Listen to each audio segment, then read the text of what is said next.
நம்ம குடும்பத்து மக்களே மன்னிக்க முடியாது. அதை ஒரு சாஸ்திரமாக சொல்கிறாங்க. ஃபாஸ்டிங் இருப்பேன். மார்னிங் ஃபாஸ்டிங் இருந்துட்டு இந்த உலகத்தில் நிறைய பேர் கூட இப்போல்லாம் விட்டுட்டு கூட போயிடுறாங்க. ஈஸ்டர் தான் மிக முக்கியமானது. அந்த ஏதோ அந்த ஸ்க்ரீன் ரெண்டாக பிரியும். அது அந்த ஒரு 40 டேஸ் கடவுளுக்குரிய நாள். எனக்கும் கிறிஸ்மஸ் தான் ரொம்ப பிடிக்கும். அவர் இங்கே இல்லை, அவர் உங்களுக்கு முன்பதாக அவர் கலிலேயா சென்று விட்டார்.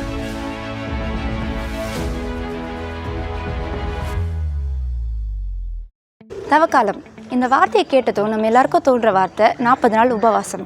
அது மட்டும்தானா? அப்போ வேற என்ன? இந்த கேள்விக்கான பதிலை தான் நம்ம திருச்சபையை சேர்ந்த அநேகர் ரொம்ப சுவாரஸ்யத்துடனும் ஆழமாக சிந்திக்க வைக்கக்கூடிய கருத்துக்களையும் சொல்லியிருக்காங்க. ஒரு விஷயத்தை பற்றி மற்றவங்க சொல்கிற கருத்தை கேட்கறது மூலியமாக நமக்கு ஒரு புதிய கண்ணோட்டம் பிறக்கும்.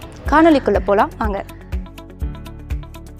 ஒரு விஷயத்துக்காக ப்ரேயர் பண்ணி நான் என்னோடய நான்வெஜ் கட் பண்ணுறது, இந்த பூ வைக்காமல் இருக்குது, பொட்டு வைக்காமல் இருக்குது. ஹாஸ்டலெல்லாம் பொட்டு வைப்போம், நான் பொட்டு வைக்காமல் இருந்துட்டு அதுக்காகவே ப்ரேயர் பண்ணிட்டே இருப்பேன். பைபிளில் ஏதோ ஒரு வேர்ஸை ரீட் பண்ணிவிட்டு கடவுள் அதை கொடுத்துருவாருன்னு ஒரு நம்பிக்கையில் அதை ப்ரேயர் பண்ணிட்டே இருப்பேன். லாஸ்ட் வீக்கில் மட்டும் கொஞ்சம் நான் ஒரு 1 வீக் காலை டு மதியானம் அந்த மாதிரி ஃபாஸ்டிங் இருக்க பிளான் பண்ணுவேன்.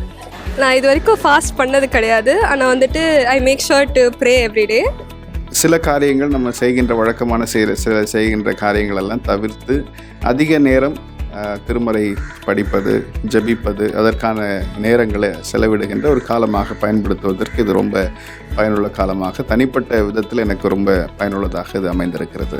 அந்த டேஸ்ல நாங்கள் ஸ்பெஷலாக பண்ணுறதுனா நான்வெஜ் கொஞ்சம் அவாய்ட் பண்ணி அந்த மணிஸை சேவ் பண்ணி சர்ச்சுக்கு இல்லைன்னா ஏதாவது ஒரு விஷயத்துக்காக கொடுக்கணும். எனக்கு ஒரு விஷயத்துக்காக என்கிட்ட இருக்க ஒரு குணமும் போகணும்னு கேட்பேன். கோவம் என்கிட்ட போகணும், அது ஒரு நாள் யோசிப்பேன் இருதயத்தில் எப்படி நான் மாற்றிக்கலாம். அந்த 40 டேஸ்க்கு அப்புறம் லைஃப் ஃபுல்லாக எனக்கு அந்த கோவம் அதாவது உடனே மாற்ற முடியாது, கொஞ்சம் கம்மி பண்ணுறதுக்கு ஆண்டுட்டு கேட்பேன். ஃபாஸ்டிங் இருப்பேன். காலையில் ப்ரேயருக்கு போயிட்டு பைபிள் வாசித்துட்டு அவ்வளோதான். நான் முந்திலாம் வயசு கம்மியாக இருக்கச்சுலலாம் அதிகமாக உபவாசம் இருக்கிற நாட்கள் உண்டு. இப்போ பலவீனத்தின் மத்தியில் அதிகமாக உபவாசம் இருக்க முடியல. ஆனாலும் வெள்ளிக்கிழமை, சனிக்கிழமை அப்படி நாட்களில் நான் உபவாசம் இருக்கிறது, ஆலயத்துக்கு வர்றது, உபவாசத்தோடு தான் வரணும்னு நினைப்பேன், ஆசைப்படுவேன். நார்மலாக அந்த 40 டேஸ் மார்னிங் ஃபாஸ்டிங் இருப்பேன். மார்னிங் ஃபாஸ்டிங் இருந்துட்டு ப்ரேயர் பண்ணுவேன். நான் வெள்ளிக்கிழமை ஒரு நாள் தான் இருப்பேன் போய், அதுக்கு மேலே என்னாலே இருக்க முடியாது, வயசாகுதுல்ல. நான்வெஜ் மாதிரி இல்லாமல் நான் மோஸ்ட்லி எனக்கு பிடிச்சதை அவாய்ட் பண்ணுற மாதிரி ட்ரை பண்ணுவேன். கறி இதெல்லாம் சாப்பிட்றதே கிடையாது. அதெல்லாம் குண்டியில் போட்டு அதை சர்ச்சில் கடிக்க வச்சுருவோம். அது மாதிரி அந்த நாட்களில் பூ வைக்கிற காலங்களில் பூ அந்த காசெல்லாம் அப்படி உண்டியில் போட்டு அந்த மாதிரி பண்ணுவோம் நாங்கள். வாலிப பையனுக்கு எது ரொம்ப இம்பார்ட்டன்ட்னா ஃபோனு தான். ஃபோனு, இன்ஸ்டாகிராமு, ஃபேஸ்புக்கு, வாட்ஸ்அப்பாக தான். அந்த 40 டேஸ் நான் சோஷியல் மீடியா பக்கம் போக மாட்டேன். மோஸ்ட்டாக சண்டேஸ் அந்த மாதிரி டைமில் ஃபாஸ்ட் பண்ணுவோம். நான் என்னோட சைல்ட்ஹுட்டில் இருக்கும்போது என்னோட ஃப்ரெண்டோட அப்பா அவங்க ஒரு பாஸ்டர். அவங்க சொன்ன ஒரு டீச்சிங்ஸ் என்ன அப்படின்னா, நம்ம வாயிலிருந்து வர வார்த்தைகள் தான் நம்மளை அசுத்தப்படுத்தும், நமக்குள்ளேருந்து வெளியே வர்றது நம்மளை அசுத்தப்படுத்தும், பட் வெளியிலேருந்து வர்றது நம்மளை அசுத்தப்படுத்தாது அப்படின்ற மாதிரி அவங்க ஒரு விஷயம் கன்வே பண்ணாங்க. அது எனக்கு ரொம்ப ரெஜிஸ்டர் ஆயிடுச்சு. ஸோ ஃபாஸ்டிங் நான் ஃபாலோ பண்ணுறது இல்லை. பைபிளில் பார்த்தீங்கன்னா தியானிக்கணும். அதிகமாக ஆண்டவரோட நம்ம பேச வேண்டிய நாட்கள் இந்த 40 டேஸ். 30 நாளையும் நற்செய்தி பணிகளுக்காக இல்லை மற்றவங்களுக்காக கடவுள் எதுக்காக கிறிஸ்துவில் மரிச்சாரு, எதுக்காக பாவத்திலேருந்து நம்மளை விடுபட்ட, ஸோ அந்த மாதிரி ஒரு இதை மக்களுக்கு எடுத்துரைக்கலாம். ஏசவா கூட ரொம்ப டைம் ஸ்பெண்ட் பண்ணுறதுக்கு அதை நம்ம யூட்டிலைஸ் பண்ணிக்கலாம். தேவனோட எவ்வளோ நம்ம நெருங்கி இருக்கலாம், எவ்வளோ நல்லா ப்ரேயர் பண்ணலாம், அப்படி பண்ணலாம். நாங்கள் 40 நாள் இந்த மார்னிங் சர்வீஸ் வரும், அந்த மாதிரி நம்ம ப்ரேயர் மூலயமா நெருங்கலாம். நிறைய நம்மள்ட்ட பிடிச்ச விஷயத்தை நம்ம அந்த 40 டேஸ் சாக்ரிஃபைஸ் பண்ணுவோம். அந்த அமௌண்ட்டை பார்த்தீங்கன்னா எடுத்து அந்த உண்டியில் நம்ம சேர்த்து வைப்போம். அதுதான் என்னோட ஒப்பீனியன். பிடியரிசி ஒரு பிடி எடுத்து வச்சு அதை நம்ம 40 நாள் முடியவும் அதை ஏழைகளுக்கு கொடுக்குறப்ப அது ஒரு விதமான வரப்பு. அப்படிலாம் இல்லை, அது எல்லாமே ஒவ்வொருத்தரோட மனசு தான். இன்னைக்கு நான் எனக்கு அதெல்லாம் பண்ணால் நடக்கும்னு நான் நம்பினனால நான் அதை பண்ணேன். நீ உனக்கு உபவாசம் இருக்கும்போது நீ அந்தரத்தில் ஒரு வீட்டுக்குள்ளாக ஒரு அறைக்குள்ளாக நீ இரு. உன் முகத்தை நான் ஃபாஸ்டிங் இருக்கிறேன் அப்படின்னு சொல்லிட்டு நீ வெளி வேஷம் பண்ணி என்ன பண்ணிக்காத, மற்றவங்களுக்கு காட்டிக்காதன்னு இயேசுவே சொல்லுவார். அந்த ஒரு 40 டேஸ் கடவுளுக்குரிய நாள். நம்ம வந்து கடவுளுக்காக சாக்ரிஃபைஸ் என்னென்ன சாக்ரிஃபைஸ் பண்ணுறோங்கிறத சொல்லணுமே தவிர நானும் சாப்பிடாம இருக்கேன், இது நான் இப்போ வந்து தபசு காலத்தில் இருக்கேன் அதனால் நானும் சாப்பிட மாட்டேன் அப்படின்லாம் கிடையாது. மேன்மேட் ட்ரெடிஷன் அப்படின்னு பார்த்தது கிடையாது. ஒரு 1 இயரில் வந்து ஒரு 40 days வந்து நமக்கு அது ஒரு சான்ஸ் மாதிரி நான் நினச்சிருக்கேன். அந்த 40 days வந்து பூ வைக்கக்கூடாது அப்படின்ற ஒரு கான்செப்ட்லாம் நான் ஃபாலோ பண்ணுறது இல்லை. அதை ஃபாலோ பண்ணணுன்ற பைபிளில் எங்கேயும் இல்லைன்ற மாதிரி தான் என்னோட தாட். பைபிளில் வந்து எந்த இடத்துலையுமே வந்து நான்வெஜ் சாப்பிடக்கூடாதோ இல்லாட்டி பூ வைக்கக்கூடாதோ அந்த மாதிரி விஷயம் வந்து குறிப்பிடவே கிடையாது. அந்த இடத்துல அந்த ஜீசஸ் வந்து சோதிக்கப்பட்டார். அந்த நேரம் அவர் வந்து பிதாவினால வனாந்தரத்துக்கு அனுப்பப்பட்டதுனால அவர் 40 நாள் புசியாமல் இருந்தார்.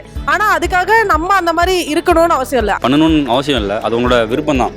நீங்கள் வந்து இயேசுவுக்கு எப்படி நீங்கள் உங்களை அர்ப்பணிச்சிருக்கீங்களோ அதை பொறுத்து. இப்போ இருக்கிற ஜென்ரேஷனில் ஒரு கொஸ்டின் கேட்குறாங்க, எதுக்கு நான்வெஜ் சாப்பிடக்கூடாது, ஏன் பூ வச்சானே, அதை வந்து ஒரு சாஸ்திரமாக சொல்கிறாங்க. ஆக்சுவலி அது சாஸ்திரம் கிடையாது. இந்த 40 நாளில் இது சுய வெறுப்பு. இப்போ நான்வெஜ் நம்ம சாப்பிட மாட்டோம், அந்த நான்வெஜ் வாங்குகிற காசை நம்ம ஒரு உண்டியலில் போட்டு வைக்கலாம். விரும்பி நம்ம செய்கின்ற அன்றாட பணிகள், இப்போ பெண்களுக்கு பூ வைக்கிறதுன்றது something very close to the heart. பூ வச்சுட்டு போகிறது வந்து அப்படி இருக்கிறதையும் என்னால் ரெனவுன்ஸ் பண்ண முடியும். சில பேர் நான் வெஜிடேரியன் சாப்பிடாம இருக்கவே முடியாது. இல்லை, என்னால் அப்படியே என்னை வந்து கட்டுப்படுத்தி நான் வெஜிடேரியன் சாப்பிடாம என்னை வந்து நான் வாழ்வதற்கு, என்னை பயிற்றுவித்து கொள்வதற்கு இது எனக்கு பிடிக்கும், அதை நான் வெறுக்கிறேன், அதை வெறுத்து நான் என்னுடைய சுயத்தை நான் வந்து கட்டுப்படுத்துகிறேன் அப்படின்றதுக்கான அடையாளம் தான் அது எல்லாமே தவிர. ஆனால் அது பொருள் உணராமல் வெறும் சடங்காக செய்யும்போது அதனால் எந்த பிரயோஜனமும் இல்லை அப்படின்றது தான் என்னுடைய கருத்து. இது எனக்கு அந்த மார்னிங் வந்து 6:30க்கு நடக்கிற அந்த ப்ரேயர் வந்து எனக்கு அது யூஸ்ஃபுல்லாக இருந்தது. கடவுளோட கேரக்டர்ஸ் அப்படின்னு ஒவ்வொரு விஷயமும் வந்து நமக்கு சாதாரணமாக தோணுன விஷயங்கள் ஒவ்வொன்றையும் வந்து ஐயா வந்து நல்லா எக்ஸ்பிளைன் பண்ணாங்க. ஸோ நம்ம வந்து ஒரு எக்ஸாம்பிள், இப்போ ஏசப்பா அப்படி தந்தையாகிய கடவுள் அப்படின்னு தான் நம்ம யோசிச்சிருக்கோம். ஒரு எக்ஸாம்பிளுக்கு நான் சொல்கிறேன், பெற்றோராம் கடவுள் அப்படிங்கிறது இன்னும் கொஞ்சம் டிஃப்ரெண்ட்டான ஒரு விஷயமா இருந்தது.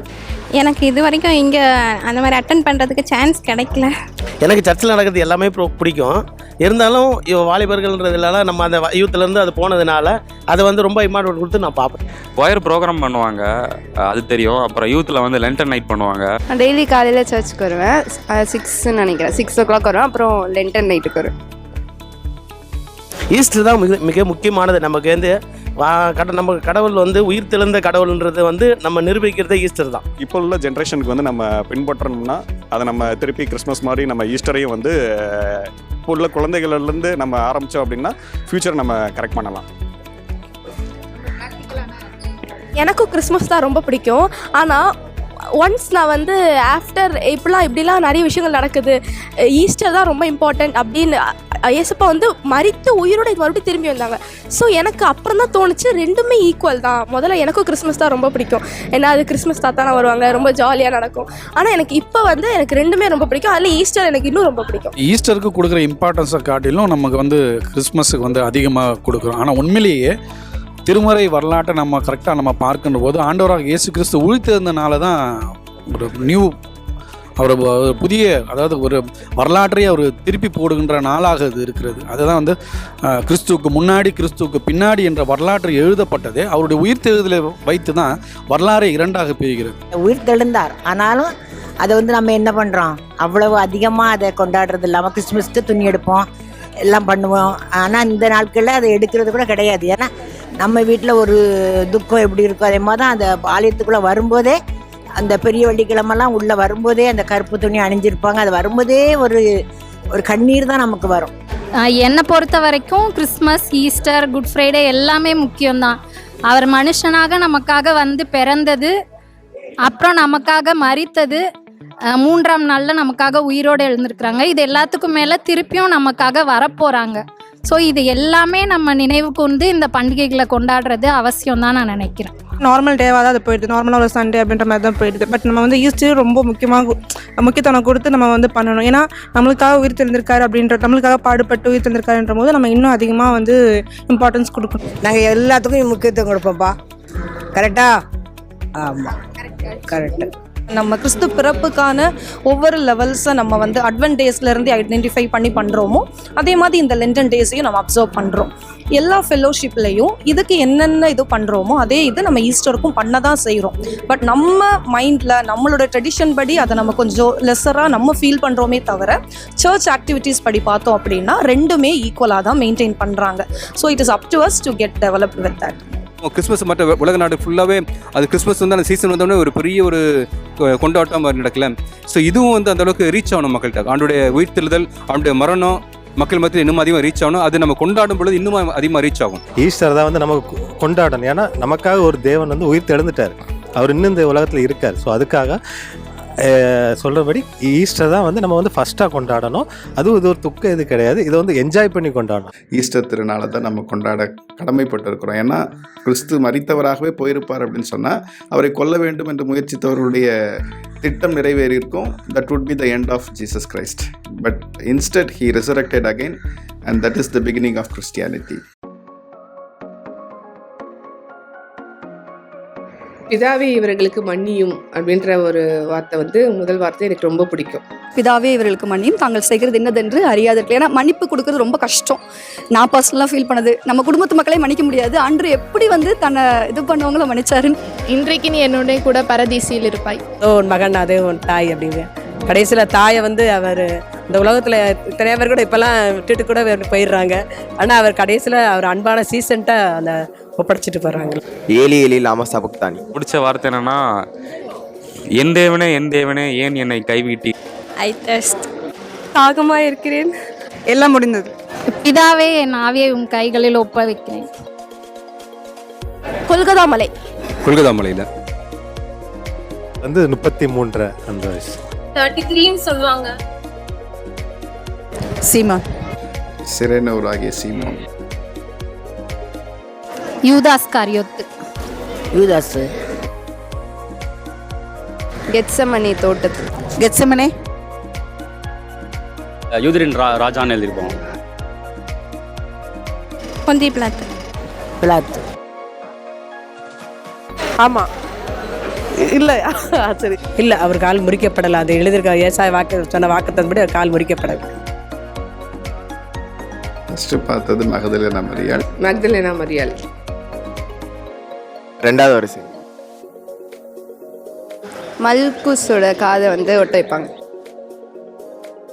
சிறை அந்த ஏதோ அந்த ஸ்க்ரீன் ரெண்டாக பிரியும் அந்த ஆலயத்தில், தேவாலயத்தில். அவர் இங்கே இல்லை, அவர் உங்களுக்கு முன்பதாக அவர் கலிலேயா சென்று விட்டார். இந்த நேர்காணல் உங்களுக்கு ரொம்ப பிடிச்சிருக்கும்னு நம்புகிறோம். தூய மத்தேயு ஆலய வாலிப ஐக்கிய சங்கத்தின் சார்பாக இனிய உயிர்ப்பு திருநாள் நல்வாழ்த்துக்கள்.